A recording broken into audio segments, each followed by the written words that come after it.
G'day everyone, I'm the man called Kemosabe, the member of the plan from the land down under, and this is my review of The Buckler by John Dillard.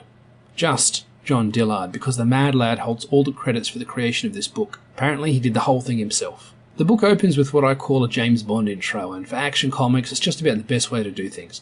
Buckler is chasing a man named Harrington through a blizzard, what appears to be far from any sort of civilization. Buckler opens with this narration and a fantastic splash page that immediately had me pumped for this book. You can't run forever, Harrington. You're old and weak and a bastard. And I'm the Buckler, and I'm just warming up. Buckler gets a call from one of his employees who informs him that Harrington is planning on marrying a woman named Linda. For some reason this infuriates Buckler and he redoubles his efforts to catch the fleeing fugitive. We get these next few pages that prove Dillard is a powerful storyteller. Buckler throws off his poncho, surges forward. Harrington is panicking. The pilot tells him to calm down as they pull away from the precipice. Buckler speeds towards the edge and then boom. Look at that. Next time someone talks about cinematic storytelling, if they're not at this level, they're not doing cinematic storytelling.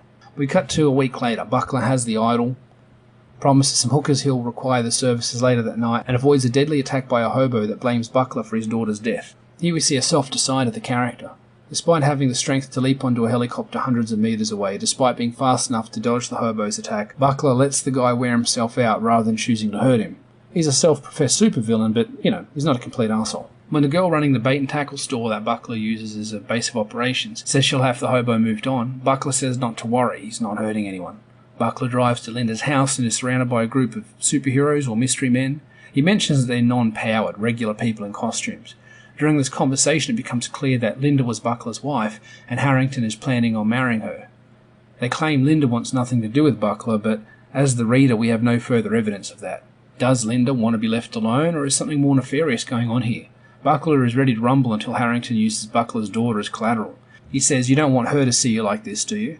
Buckler leaves, saying he'll settle things up later, but not before taking out the Mad Batter, who was baiting the supervillain to make a move. The new member of the Gateway 4, who Buckler surmises must be Thunder's replacement, recognizes Buckler's superhuman strength and how dangerous he is. While the Mad Batter is getting his nads fixed, a mysterious figure emerges and gives the Gateway 4 their marching orders. While cooking breakfast the next day, Buckler sees a news report, headlined by Harrington, with a camera angle that could only have come from inside Linda's house. Did Linda film it? Or was it one of Harrington's lackeys? And was Linda and his daughter even there? Furious, Buckler storms the news station while Harrington's still on air. He knocks him out and kidnaps the news anchor. When Harrington wakes up, Buckler and him have a conversation that reveals that the two men are brothers, or at least they share the same father. A little more is revealed about Buckler's situation. He left his family for 4 years, and in that time Harrington moved into a fatherly role and is now planning on marrying the estranged Linda. This turns the weight of responsibility on Buckler and is a powerful shift in the narrative. Up until now, we had likely been assuming that Harrington was just a grass-cutting prick who moved in on Buckler's woman. Knowing now that they are brothers and that Buckler chose to leave makes Harrington seem a lot less like a bad guy and rests many of Buckler's problems back on his own shoulders. Buckler has files on the Gateway 4 showing that they aren't the good guys they claim to be. He gives them to Harrington so he can do an expose on the group. A news conference held by the Gateway 4 mentions a vigil being held on the bridge in protest of the Buckler and his reign of terror, and in support of Harrington, whose whereabouts and well-being are unknown to the public. Harrington begs Buckler not to go to the protest, but he does anyway, starting a riot and getting attacked by the crowd. During the fight, Buckler explodes with energy and appears to be supercharged. He single-handedly fights off nearly the entire crowd before his spine shatters and his heart explodes. Bull and Moose, his two sidekicks, drag him to safety to a cabin in the woods. While there, he gets a text from Linda asking if he can go to see Emily's dance recital on Saturday. He tells Moose that he's going to go and see his family. Thunder, the man mentioned as the exiled member of the Gateway 4, shows up on a motorcycle, demanding that Buckler come with him immediately to see someone called Xylo, and that he wasn't taking no for an answer. With that final challenge, the book ends. Buckler is a high-octane action comic. It starts with a James Bond intro and hardly relents the whole way through. Buckler is crashing cars, kicking in doors, brawling with crowds and jumping off cliffs. He is pure self-realization. He inflicts his will on the world, and even with only the strength of 3 men, as well as what might be a vaunted healing factor, no one in this world seems capable of stopping him. While the Gateway 4 themselves are said to be unpowered, magical artifacts exist in this world. Buckler is like Captain America on more steroids, and the bird-themed girl from the Gateway 4 clearly demonstrates some sort of superpowers. This isn't our world. There are incredible and superhuman people existing in it. We easily identify with Buckler because he inflicts himself on the world. When affronted, he retaliates. When challenged, he faces the challenge. He is fearless, but not arrogant. Is it arrogance to be so self-assured when no one can stop you? He doesn't seem to plan ahead much, instead reacting to threats or simply striking out to take what he wants. Yet when faced with the idea of his own child's well-being, he chooses to back down from a fight that he wants, a fight that he knows he can win. He isn't completely selfish. He can put the needs of others ahead of his own. He's an enthralling character to read. Never sure are you about what his reaction will be to the latest threat. Dillard's art is fantastic. There are some incredible backgrounds, detailed anatomy, and well-rendered mundane elements. It's one thing to draw a 6.5-foot tall man in spandex. It's another thing to draw a motorcycle, skyscrapers, planters, and toilet rolls. A comic artist has to be able to draw the mundane because so much of the fantastic in comic stories is juxtaposed against the mundane. At times, some of the Buckler's musculature reaches nearly Sam Keith proportions, and the gonzo art matches the over-the-top violent world.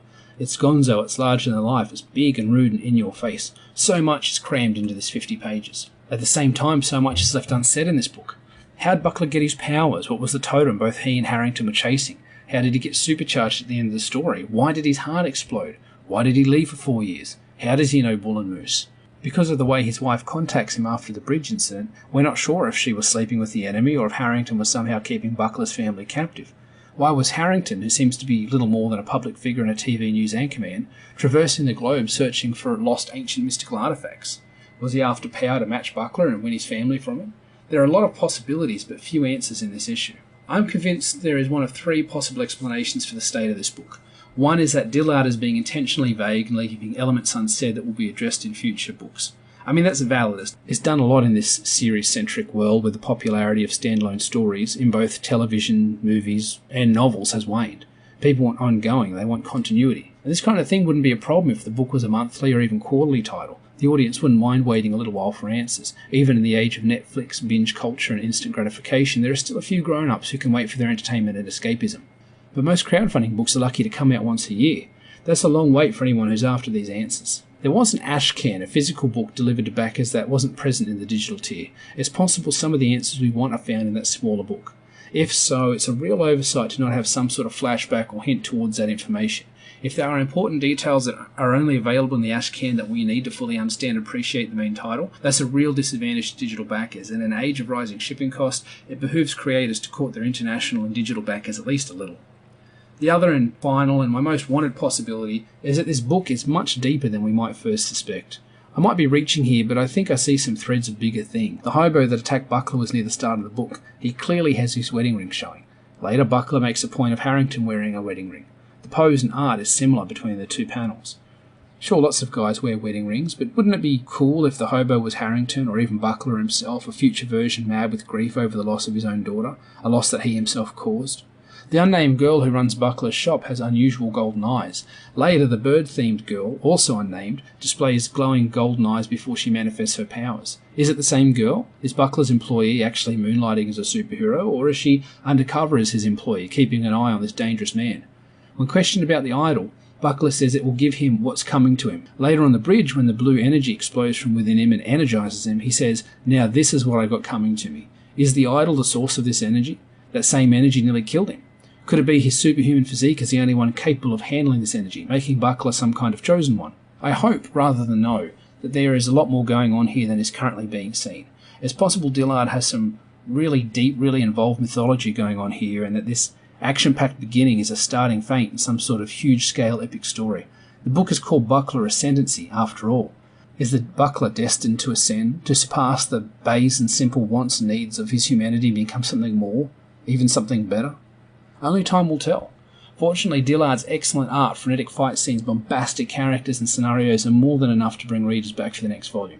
Buckler is the best kind of over-the-top escapism wish fulfillment, with a slow burn redemption arc, incredible art and outrageous set pieces that entertain and brings a smile to your face. I was smiling most of the way through this book. We all want to be a little bit more like Buckler, facing challenges head-on, fully confident, willing to act, to take what is ours. In a world that's fast descending into shades of grey, this kind of black and white mindset, not morally black and white, but practically black and white in action, is refreshing and more necessary than ever.